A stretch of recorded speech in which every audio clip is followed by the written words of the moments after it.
You know, we've talked so much about this case over the course of many months, and today really is and was the sentencing. And I made a comment earlier about just how proud I am to have worked with these prosecutors and their teams. To all the victims, I just want to say something. I know you know this, but I don't think the public understands sometimes just the fact that there was dogged perseverance and people never gave up to solve this case. The law enforcement community, I personally, and I know my colleagues, because we are part of law enforcement, that I want to congratulate them publicly.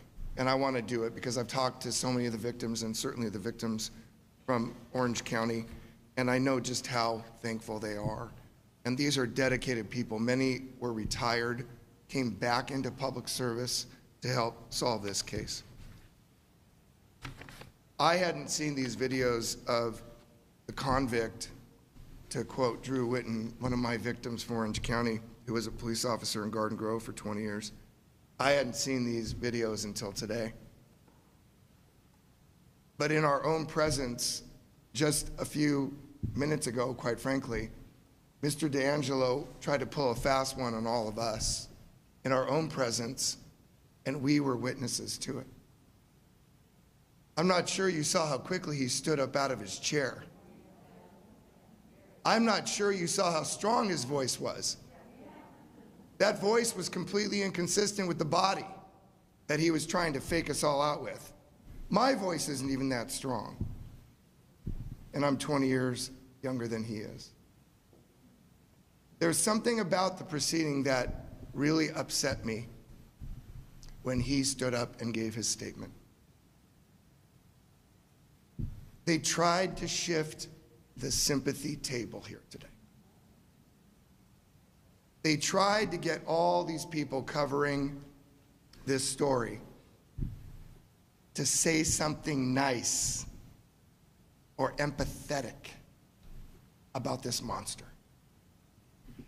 I was fixated the entire time on his eyes. The eyes are the windows to people's soul.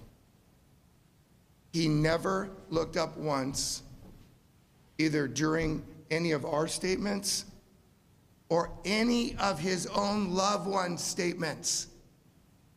Everything this week was testimony of victims who despise him and his conduct. Today, we heard from people who love him. And this is what he didn't do, which upsets me greatly in his statement. He said, "I've listened to all of your statements. I'm very, truly sorry to everyone I have hurt."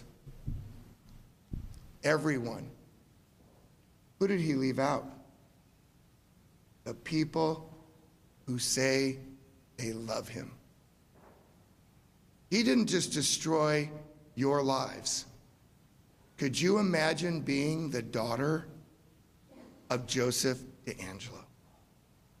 Going through life asking yourself, did he pass on through my genetic framework something that makes me somehow the same? Or his former wife, the betrayal to their marriage and that relationship. He not only hurt all of you, he left a wake of devastation with his family members who have part of him inside of them. And that has got to be a terrible, terrible, terrible nightmare. So he tried to fake us out. And by leaving out his relatives, he proved to me that it was a fake.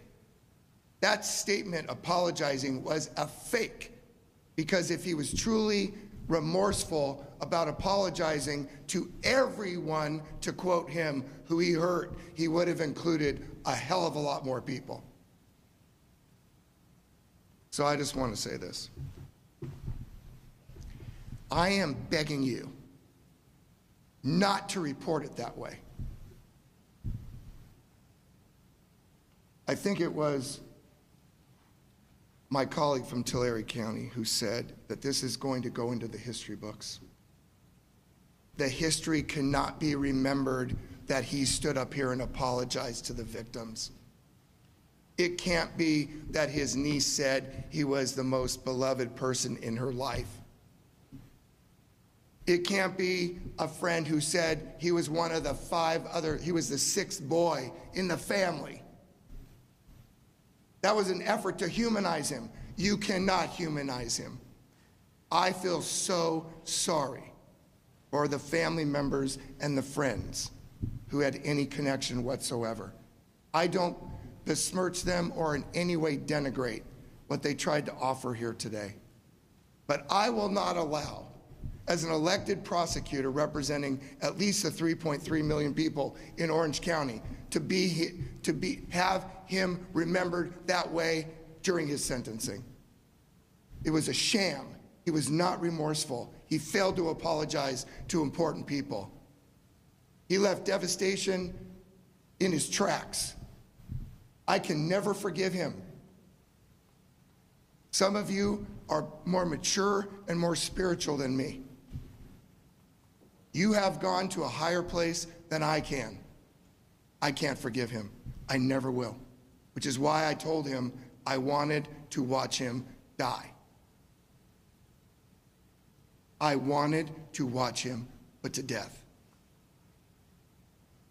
And I've already explained that, and there's no reason to dwell on it any longer.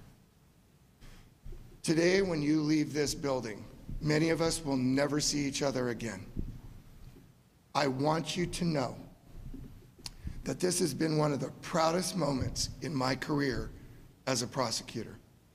Whether as the elected or a line prosecutor, I started my career as a prosecutor, and I will end my career as a prosecutor.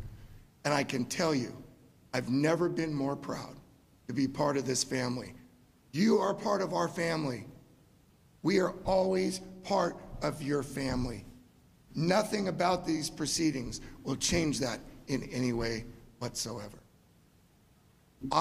Because I told you I was selfish when I told you I wanted to see him put to death, I want to celebrate a moment right now. We did a moment of silence. I would ask you, as the victims' families and survivors, please join me in thanking my colleagues and all the law enforcement officials who are here today for everything they did to bring that,